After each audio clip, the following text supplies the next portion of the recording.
힘다 대중문화탐구의 병철입니다. 75년 첫 정규앨범을 시작으로 정규앨범 18장, 베스트 앨범까지 총 36장을 발매한 가수, 80년대 문화의 아이콘, 영원한 젊은 오빠. 오늘은 전영록 씨의 히트곡에 대해 알아보도록 하겠습니다.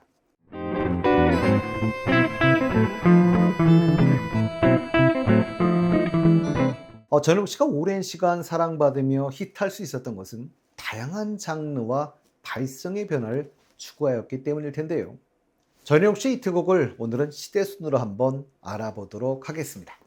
첫 번째는 1975년 데뷔 1집이지요. 1집의 타이틀곡 애심입니다. 이 앨범에서는 애심보다 먼저 히트한 곡이 있었죠. 전영록 씨가 고3 때 작곡했다는 나그네 길입니다. 그리고 이 애심은 전영록 씨가 주연으로 나왔던 이영표 감독의 1976년 작품 제7교실의 주제가이기도 했었습니다. 이 영화 이후에 사실은 보다 유행, 히트를 하게 되는 것이죠. 노래 제목인 애심은 한글로 풀어본다면 사랑의 마음인데요. 그래서인지 원 제목은 사랑하는 여인아였었다고 합니다. 그리고 전영록 씨 고모님이 가수 나혜심 씨지요. 본명은 물론 전봉선 씨인데요.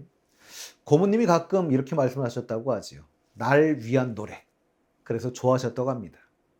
이유는 나 애심이기 때문이죠.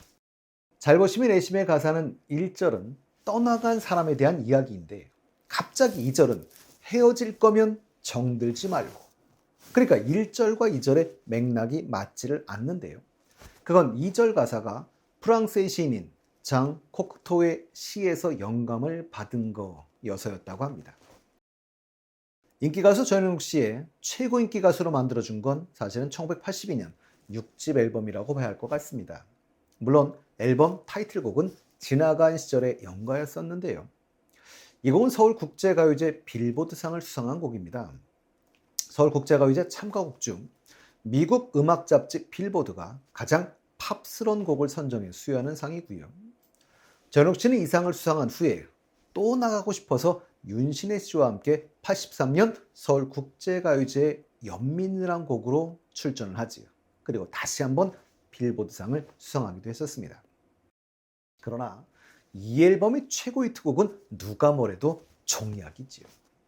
전국에 종이약 접기 열풍을 일으키기도 했었으니까요.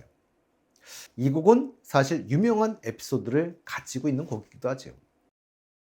전영록 씨가 군 생활하던, 그러니까 1976년 이때쯤인데요. 하고 있을 때요. 정아라는 이름을 가진 한 소녀가 전영록 씨에게 자신의 생명이 5개월밖에 남지 않았다며 종이약과 함께 편지를 보내주었답니다. 종이약을 접어 보내는 이유는 그래도 못다 핀 꿈이 있고 종이약을 접을 때마다 꿈을 기원합니다. 라고 적혀 있었다고 하지요. 하지만 편지는 3개월 만에 끝이 났고 그 소녀의 친구가 제 친구는 학이 되어 날아갔어요. 이젠 제가 정아 대신 학을 보내드릴게요. 라는 내용의 편지와 종이약이 계속해서 전영록 씨에게 보내졌다고 합니다. 제대하고 나서 이 사연의 편지를 가지고 있다가 한 3, 4년 이상 지났겠지요. 82년 초에 동네 동생이었던 이건우 씨에게 그 사연을 들려주었더니 울었다고 합니다. 그래서 이건우 씨가 이 소재로 쓴 가사가 종이약입니다. 이 곡이 저희가 아는 작사가 이건우 씨의 첫 히트곡인 것이죠. 이건우 씨는 20대에는 종이약이라는 대히트곡을 써냈고 30대는 날개 잃은 천사를, 40대는 사랑은 아무나나, 50대는 아무로 파티 등 장르를 가리지 않고 1200곡을 작사한 한국 가요사의 산 증인입니다. 이 곡의 작곡자는 이범희 씨인데요. 이범희 씨도 사실은 유명 작곡가죠. 종이약 외에도 이용 씨의 잊혀진 계절, 윤신혜 씨의 공부합시다, 조용필 씨의 눈물의 파티, 그리고 프리마돈나 등을 작곡한 분입니다. 근데 조용필 씨의 프리마돈나를 자꾸 프리마돈나 이렇게 하시는 분들이 계시는데요. 아마도 우리한테 알려진 유명 가수 마돈나 때문이 아닐까 싶은데요. 오페라의 여주인공을 표현할 때 프리마돈나라고 합니다. 프리마는 제일, 첫째 이런 뜻이고요. 돈나는 여자란 뜻입니다. 이 곡 이투하면서 전국적으로 종이학을 접어 소원을 빌고 종이학 선물을 하는 풍습이 청소년들에게 생겨 1980년대 하나의 문화가 되었습니다. 2007년에 MBC 드라마 커피 프린스 1호점에서 이성균 씨죠. 맡은 역이 한성의 역이었었는데요. 이성균 씨가 할머니가 입원했을 때 종이학을 접어왔다고 말하자 그 최정한 씨였습니다. 그것은 유주 역이었는데요. 촌스럽다라고 말하는데요. 종이학 세대와 종이학 문화의 종식을 보여주는 단면이기도 할 겁니다. 이 곡을 커버하신 분들은 많죠. 이기찬 씨, 손호영 씨, 장미여관 등 상당히 커버하신 분들이 많은데요. 가장 대표적인 분은 SG 워너비일 겁니다. 2005년 리메이크 앨범을 발표했었는데요. 그 앨범에 수록되어 있습니다. 하물며 그 앨범도 무려 19만 장이 판매되었죠. 기자회견에서 전현욱 씨는 SG 워너비 팬분들이 전현욱 씨에게 우리 오빠들 노래 부르지 말아요 라고 하는 얘기를 들었다고도 하고요. 전현욱 씨 딸조차도 아빠가 왜 SG 워너비 노래를 왜 불러? 라고 했다는 말을 전하기도 했습니다. 그리고 이 앨범에서 히트한 또 다른 곡은 그대 뺨에 흐르는 눈물이었던 것 같습니다. 1983년 7집에서는 사랑은 연필로 쓰세요가 빅히트하는데요. 남국인 씨의 곡이지요. 남국인 씨는 남진 씨, 나훈아 씨, 서른도 씨, 주현미 씨 등과 주로 작품을 하신 분인데요. 특히 주현미 씨와 한 작품이 많습니다. 실제로 사랑은 연필로 쓰세요 이 곡도 남국인 작곡가가 주현미 씨 주려고 만든 트로트 곡이었는데요. 전영록 씨가 부르게 된 그런 곡이라고 하네요.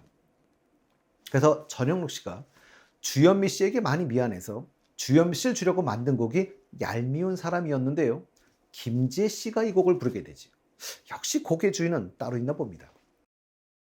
김수정 작가의 만화 아기공룡 툴리에서 마이콜이 처음 등장하는 장면에 사랑은 연필로 쓰세요를 부르는 장면이 나오기도 하지요. 이상하게 가사가 마음에 와닿았던 곡이기도 합니다. 사랑을 쓰려거든 연필로 쓰세요. 사랑을 쓰다가 틀리면 지우개로 깨끗이 지워야 하니까. 근데 참 살면서 지우고 싶은 일들은 많은데요. 우리의 삶은 연필로 쓰여 있지는 않은 것 같습니다. 이 앨범에서 또 히트했던 곡은 그대가 미워요 라는 곡이었었는데요. 이 곡도 84년 가요 톱10에서 연속 2주 1위를 한 인기곡이기도 합니다. 1984년 8집 앨범에서는 단연 히트곡은 불티지요. 전현욱 씨는 몸치여서 이 곡을 부르고 싶지 않았다고 하지요. 불티와 아직도 어두운 밤인가는 남희 씨를 주려고 했던 곡이라고 합니다. 그러나 결국 전현욱 씨가 부르게 된 곡이라고 하지요. 근데 전현욱 씨는 춤추는 게 처음이고 익숙하지 않아서 어색해하는데 가는 세월로 유명하신 서유석 씨가 창피하면 안경을 써라 라고 해서 선글라스를 쓰고 부르게 되었다고 합니다. 선글라스를 끼니 안 보이는 데다 하물며 눈까지 감고 부르니 더 안 보이고 그 멋있어 보였던 마이크를 안쪽으로 감았던 것도 사실은 마이크 얼굴을 가리려고 했던 것이라고 하네요.